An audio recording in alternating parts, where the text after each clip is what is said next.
The fact that blind people can do woodworking blows my mind. I've been doing this for 50 years, and even with full vision, mistakes happen. Sometimes lots of mistakes. So today, I'm stepping into their world, blindfolded, to see just how much skill it really takes. This is either going to be pretty darn impressive or a complete disaster. Before getting started here, let's talk about the rules of the game as I've developed them. Obviously, this is something new for me. I'm not blind, although, yeah, take these off, I may as well be. And so I'm doing a simple project. What I'm doing is a caddy, a tool caddy, with a handlebar and a box, and that's it, okay? I've pre-cut my parts. I think the one thing I am not at all safe doing is trying to cut anything blindfolded. So I'm not doing any cutting, staying away from the table saw, staying away from the radial arm saw. I have seen video of a blind man who does woodworking, and he uses a miter saw. And I can see where that's a possibility if you get used to it and you keep track of where your hands are and compare that blade. But I would consider that a good step safer than either my table saw or my radial arm saw. So as you can see, I've got everything laid out here. I did that because I've got to work totally by feel. And if I've got to find everything, then it's really going to make things challenging. I'm not using any tools I wouldn't use normally. I've got a corner clamp here. Anyone that's watched me do projects know I use corner clamp all the time, so that's nothing new. The only power tools I am using are a belt sander, a random orbital sander, a drill, and a impact driver. I feel that I can use those safely even without being able to see them. The belt sander is because even though I've cut this out on a saw, my cut isn't quite even, so I'm going to start off by evening that out just to see if I can do it. So everything's going to be done with what you see here, okay? Here's my blindfold.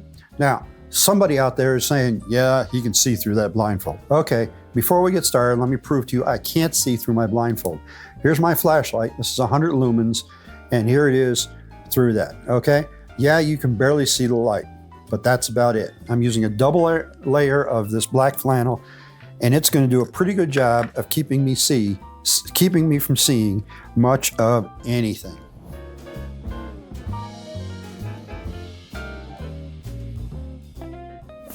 Yeah, it's pretty dark in here. All right, let's get started. Okay, so we're ready to get started here. First, I'm going to take my end pieces, there's one of them, and I'm going to smooth out this radius here. I cut it, but it's not necessarily smooth.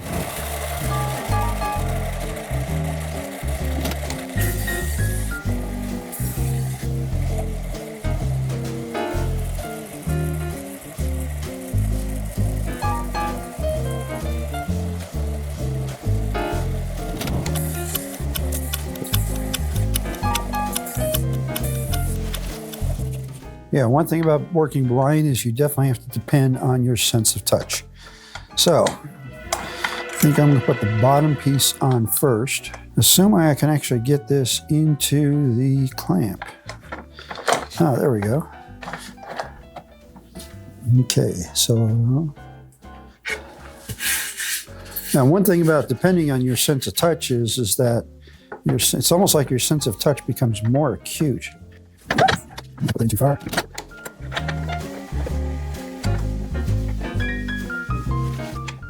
So I'm trying to line up these two pieces. Imagine if I wasn't using this clamp, I'd have to do this holding it, lining up. And I already realized I've made a mistake because I didn't do something that I needed to do. So we're gonna pull the end piece out. I've got to put the holes in these. So let me set this out of the way. And I hear that I just knocked over my bottle of glue. Yeah, this is my drill. So I want to put a hole in for the handle. And it's a lot easier to do this before I assemble it. Come on!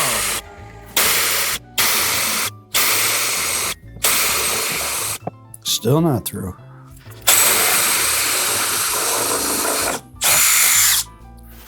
Okay, so we'll put this. Oh, there's my bottle of glue that I knocked over. Oh, here it is. Okay. So I need to drill this one through too. Since I can't see how far I've drilled, I have to stop the drill and feel. There we go. I think I went through it. Yes. Okay.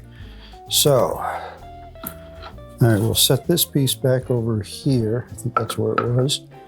And here I've got my clamp. There we go. And this is the side.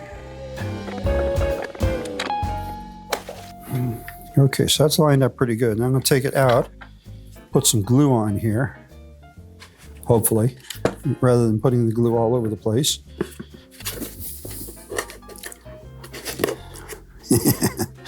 Yeah, right.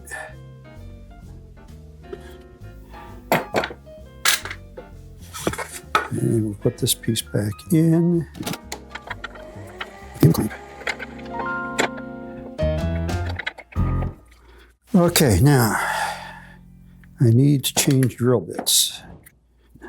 This is a combination countersink and drill bit, so it gives me my pilot hole, my clearance hole, and my countersink all in one.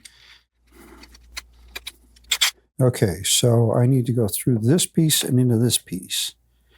This is my side piece, okay, or my end piece. Screw.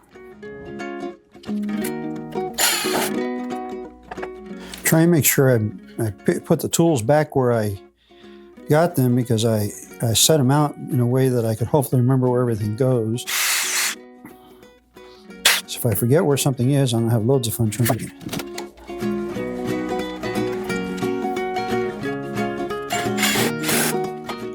Okay, we're making progress. There's the bottom on one end. Flip it around. My other end. Okay.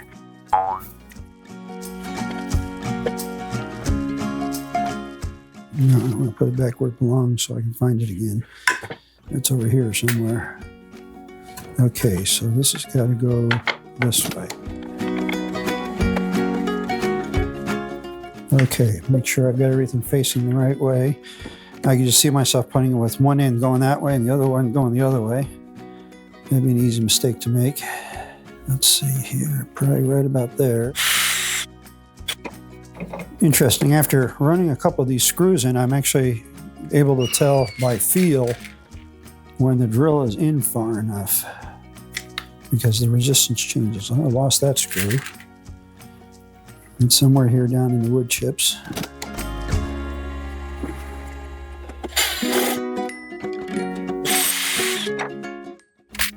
I can feel that I got glue squeeze out because I'm getting on my fingers.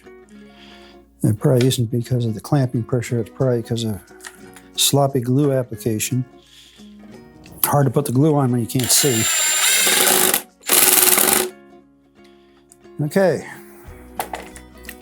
so now we got both of those ends on. I'm going to get rid of the clamp because it's not going to help me anymore. So now I got to put the sides on.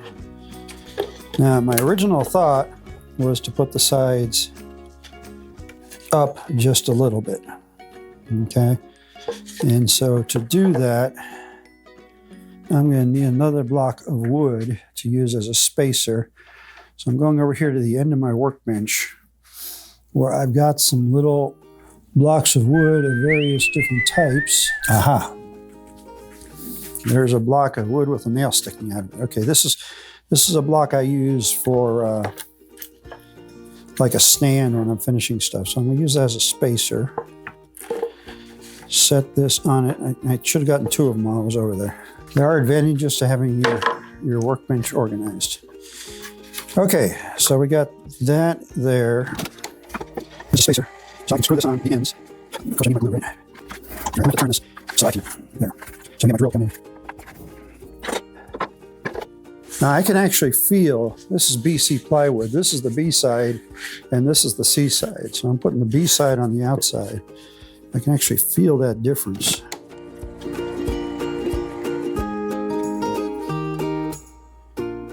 I have no idea how straight I'm doing that.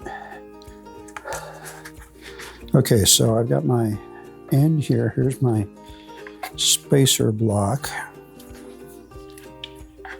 There's my other end, here's my other spacer block. So I gotta line it up so it makes contact. Ideally, I want my ends to be perfectly aligned, which is kind of hard to do when you can't see it. I mean, I can feel it, but I can't see how the wood is moving.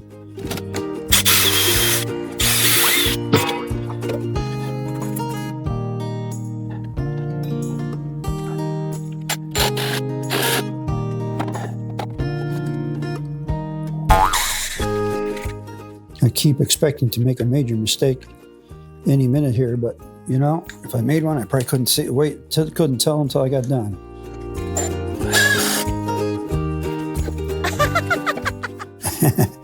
Okay, so I got the screws there at an angle. That's what's holding it out.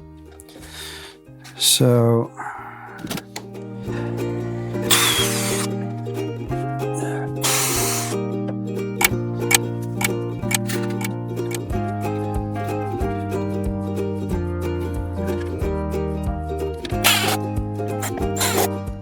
okay, one more side to put on. So put this down, put my spacers up against it. And where's my last piece? There it is right there. This is the C grade side, so we'll put that towards the inside. Here, glue, where are you? There you are.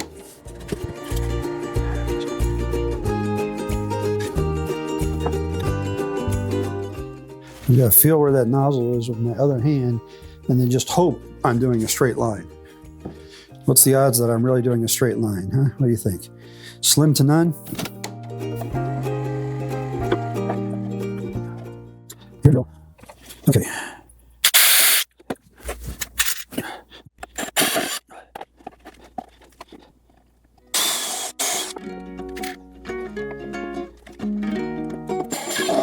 Okay, that just slid, which means this screw over here, yeah, isn't doing a thing.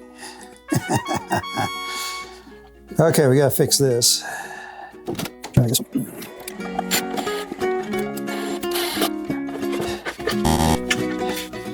Yeah, we're a little crooked there. Two screws. Where's the hole on this end? I think I missed with this hole. I think I gotta drill the hole again.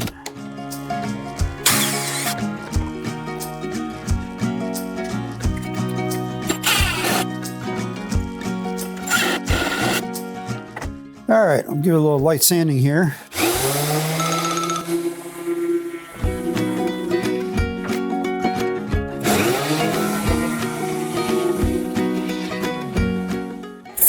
Change my sandpaper. Is this the right one? Yeah, this is the finer one.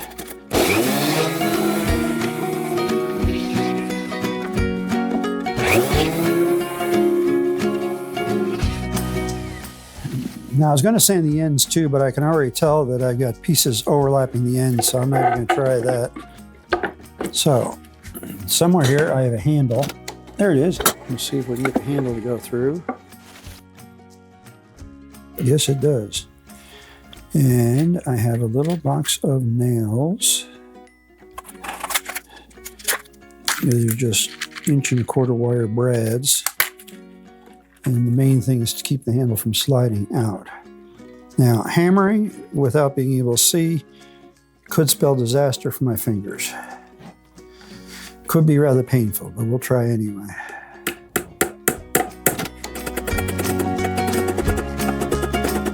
All right, didn't hit my finger once. Do that again. I guess I'm not doing it again because oh, there it is, there it is.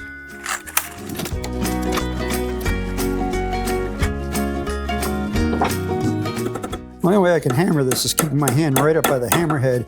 If I do it back here, I have no idea where that hammerhead is. Okay, there it is. How's it look? Let's have the big reveal. Take my blindfold off, put my glasses on.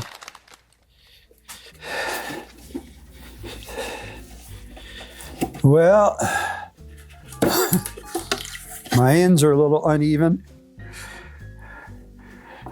My bottom is on, look at this bottom on this side. And then this one on this side's overlapping.